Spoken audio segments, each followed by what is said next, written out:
Problem solve करेंगे हम students liver से रिलेटेड। ठीक है, अब लिवर जिस तरह से हम जानते हैं हमारे पास एक सिंपल मशीन है जो कि हमारा काम आसान करती है, लोड लिफ्ट अप करने के हमारे काम आती है। स्मॉल फोर्स लगा के हम हैवी लोड जो है वो इसके जरिए लिफ्ट अप कर सकते हैं। अब अगर हम देखें स्टूडेंट्स कि हमने प्रिंसिपल ऑफ लिवर पढ़ा था, उससे रिलेटेड ही हमारे पास एक प्रॉब्लम है जिसकी स्टेटमेंट कुछ इस तरह है। The ratio between the length of the arm of a liver is 4:1। How much force be applied to the longer arm so that a load of 20 Newton suspended at the shorter arm can be balanced? अब जिस तरह से figure में इसी statement को show किया जा रहा है कि हमारे पास जो, अगर मैं इसको हाईलाइट करूं स्टूडेंट्स के, हमारे पास जो इसकी मतलब कि जो हमारे पास रॉड है उसको दो हिस्सों में डिवाइड किया गया है। यानी कि फलक्रम से, अगर हम फलक्रम स्टूडेंट्स, हमारे पास वो पॉइंट है जहां हमारे पास जो है ये लिवर जो है ये रोटेट कर सकता है यानी कि मूव कर सकता है। और फिर हम ये देखते हैं कि हमारे पास इसके फलक्रम के एक एंड पे हम लोड रखते हैं और दूसरे एंड पे हम एफर्ट लगाते हैं। तो ये जो उसका पॉइंट होता है जिसके ऊपर वो मूव कर सकता है वो हमारे पास फलक्रम कहलाता है। अब फलक्रम जो है उस पे जो हमने लोड रखा है स्टूडेंट्स वो जो है वो 1 यानी कि 4:1 की जो है रेशो से जो है वो रखा गया। यानी कि जो लोड है जो कि हमारे पास यहाँ गिवन है हमें 20 न्यूटन का लोड, वो फलक्रम से उसका जो डिस्टेंस है स्टूडेंट्स वो 1 है। और हमारे पास जो फलक्रम से एफर्ट तक का जो डिस्टेंस है यानी कि जहां हम फोर्स लगाएंगे उसको लिफ्ट अप करने में, उसको बैलेंस करने में फॉर एग्जांपल, तो वो हमारे पास 4 है। यानी कि 4 मीटर्स का डिस्टेंस जो है वो उसका मतलब कि जो हम फोर्स उसके ऊपर लगाएंगे, जो यानी कि हम एफर्ट जो उसके ऊपर लगा रहे होंगे वहां तक का जो डिस्टेंस होगा हमारे पास 4 मीटर होगा। और फलक्रम से लोड तक का जो डिस्टेंस है वो हमारे पास 1 है। अच्छा, अब ये इससे हम डाटा भी कलेक्ट कर सकते हैं। यानी कि डाटा जो हम इनने कलेक्ट किया है स्टूडेंट्स वो हमारे पास क्या आ जाता है। अगर हम लिखें कि हमारे पास सबसे पहले जो चीज जो हमें गिवन है वो हमारे पास एक तो हमें लोड आर्म गिवन है और हमें एक एफर्ट आर्म गिवन है। अब यहाँ मैं लिख देती हूँ कि हमारे पास जो लोड आर्म है, ठीक है, या फिर आप इसे ये भी कह सकते हैं कि हमारे पास वेट आर्म जो है, ठीक है, यानी कि वेट आर्म या लोड आर्म का क्या मतलब होगा स्टूडेंट्स कि हमारे पास जो हम यानी कि जो हमने वेट हैंग किया है उसका डिस्टेंस जो है वो फलक्रम से कितना है, वो हमारे पास कितना कहलाएगा, लोड आर्म कहलाएगा। ठीक है, और वो इस केस में हमारे पास 1 मीटर का डिस्टेंस है।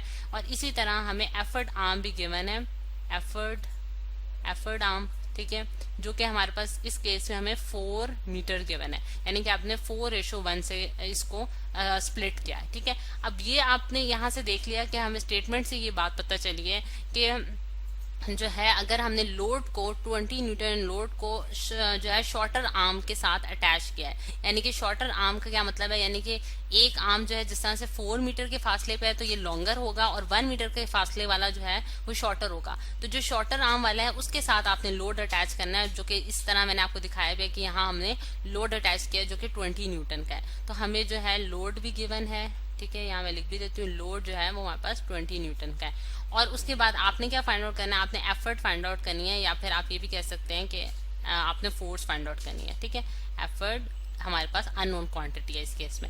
अच्छा, अब ये तो स्टूडेंट्स हमने डाटा इसमें से कलेक्ट कर लिया। अब अगर हम सोल्यूशन की तरफ आए स्टूडेंट्स, तो सोल्यूशन जो है वो इसको हम किस तरह से सॉल्व कर सकते हैं। हमने जो लिवर के केस में स्टूडेंट्स प्रिंसिपल ऑफ लिवर पढ़ रखा है कि हमारे पास किस असूल के तहत, किस प्रिंसिपल के तहत जो है वो हमारे पास जो है लिवर जो है वो एक्ट करता है। ठीक है, प्रिंसिपल ऑफ लिवर जो है वो हमारे पास क्या है। अच्छा, अब प्रिंसिपल ऑफ लिवर हमारे पास स्टूडेंट्स ये होता है कि हमारे पास जो टॉर्क ऑफ द एफर्ट होता है, यानी कि मैं यहाँ लिख भी देती हूँ कि हमारे पास जो टॉर्क ऑफ एफर्ट है वो हमारे पास ऑलवेज इक्वल होती है किसके, टॉर्क ऑफ द वेट के। ठीक है, टॉर्क ऑफ वेट। अच्छा, अब अगर ये स्टूडेंट्स यानी कि ये जो कंडीशन है, यानी कि जिस प्रिंसिपल के तहत ये लिवर हम बनाते हैं, तो उसमें हमारे पास अगर हम देखें कि हमारे पास अगर टॉर्क ऑफ एफर्ट जो है वो टॉर्क ऑफ वेट के बराबर हो जाए तो वो केस में जो हमारे पास लिवर होता है वो बैलेंस हो जाता है, यानी कि वो इक्विलिब्रियम पोजीशन में होल्ड करता है। यानी इसका क्या मतलब है स्टूडेंट्स कि अगर मैं फिगर की तरफ वापस आऊँ तो हम देख सकते हैं कि अगर मैं फलक्रम पे यहाँ 20 न्यूटन का लोड मतलब कि हैंग करती हूँ तो मुझे यहाँ एक ऐसी ऐसी फोर्स अप्लाई करनी पड़ेगी जो कि इस रॉड को बिल्कुल स्ट्रेट बैलेंस पोजीशन पे रख सके। और वो कब हो सकता है कि हमारे पास जो टर्निंग इफेक्ट यानी कि जो टॉर्क जो है वो एफर्ट प्रोड्यूस कर रही होगी, वही टॉर्क जो है वो वेट प्रोड्यूस कर रहा होगा। अगर ये दोनों टॉर्क्स जो है वो बराबर हो जाएंगी, तभी हम ये कह सकते हैं कि हमारे पास जो ये लिवर है ये स्टेबल पोजीशन में होगा, यानी कि बैलेंस पोजीशन में होगा। क्योंकि हमें बैलेंस पोजीशन में उसको जो है हमने फाइंड आउट करना है कि हम कितनी एफर्ट लगाएंगे, तो इस वजह से मैंने जो है वो टॉर्क ऑफ द एफर्ट को इक्वल किया है, टॉर्क ऑफ द वेट के बराबर किया है। ठीक है, अब इसमें वैल्यूज में इनपुट करती हूँ कि टॉर्क जो है वो हमारे पास किसके बराबर होता है। जैसा कि हम जानते हैं कि टॉर्क हमारे पास जो होता है फोर्स इंटू डिस्प्लेसमेंट होता है या फिर फोर्स इंटू मोमेंट आर्म होता है। तो इस केस में हमारे पास क्या होगा, effort, torque of the effort जो होगा स्टूडेंट्स हमारे पास effort multiply by effort arm के बराबर होगा। ठीक है, एफर्ट आर्म के बराबर होगा। और इसी तरह टॉर्क ऑफ द वेट जो है वो हमारे पास weight multiply by weight arm के बराबर होगा। ठीक है, यहाँ मैं लिख देती हूँ वेट आर्म, या फिर आप यहाँ जो है वो ये भी लिख सकते थे कि हमारे पास यहाँ आप स्टूडेंट्स जो है लोड आर्म भी लिख सकते हैं। एक ही बात है हमारे पास। यहाँ मैं इसको रब करके लोड आर्म लिख देती हूँ क्योंकि मैंने डाटा में वो लोड आर्म लिखा है। ठीक है, अच्छा यहाँ मैंने लिख दिया स्टूडेंट्स लोड आर्म। अच्छा, अब अगर हम देखें स्टूडेंट्स कि यहाँ अब हमने फॉर्मूला तो हमें समझ आ गई कि हमने कौन सा लगाना था। अब उसमें वैल्यूज जो है हम इनपुट करते हैं क्योंकि एफर्ट जो है वो हमने फाइंड आउट करनी है। तो हम एफर्ट को एज इट इज रहने देंगे और एफर्ट आर्म जो है वो हमारे पास 4 हमें गिवन है।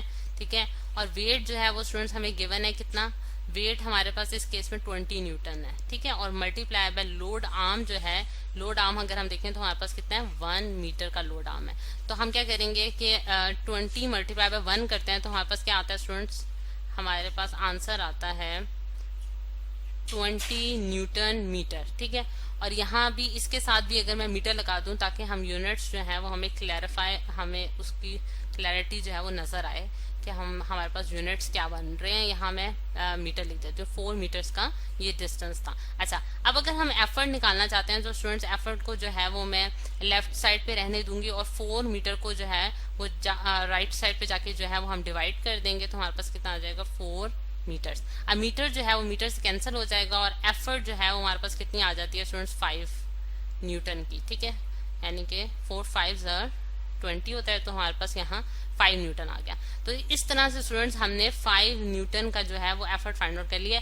अब अगर हम देखें वापस मैं फिगर की तरफ आती हूँ जिससे हमने अब ये प्रॉब्लम सॉल्व कर लिया। और अगर हम देखें कि यहाँ मैं अगर फोर्स देखूं यानी कि जो एफर्ट मैं इसके ऊपर अप्लाई कर रही हूँ मैं 5 न्यूटन की, अगर मैं 5 न्यूटन की एफर्ट इसके ऊपर अप्लाई करती हूँ तो मैं जो है वो 20 न्यूटन का जो वेट है या लोड है उसको बैलेंस पोजीशन पे लेवर पे रख सकती हूँ।